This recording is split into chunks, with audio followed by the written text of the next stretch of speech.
Nagbabalik po unang balita, mga igan, huli sa CCTV ang banggaan ng isang pampaserong FX at kotse sa isang intersection sa Ortigas.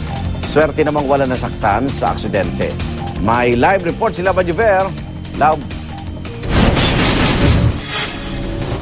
Igan, stop, look at listen. Yan po yung mga dapat tandaan sa tuwing tatahak yung ating mga motorista sa mga intersections, sa mga crossings at syempre pa sa mga kalsadang walang traffic light.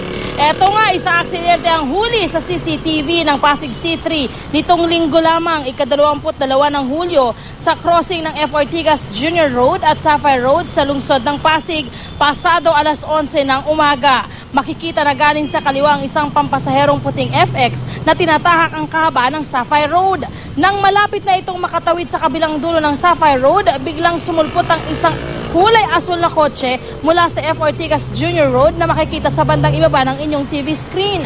Dahil hindi nagbigayan, ang resulta, disgrasya.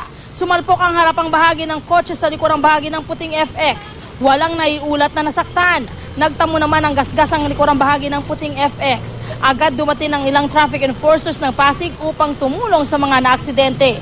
Kinalaunan, nagkaaregluhan na rin ang dalawang kampo. Tandaan, para sa biyaheng maayos, payapa at iwas disgrasya, magkaroon po lagi ng kortesiya sa iba pang mga motorista at panatilihin po ang disiplina sa kalsada. Igan? Maraming salamat, Love Bajuver.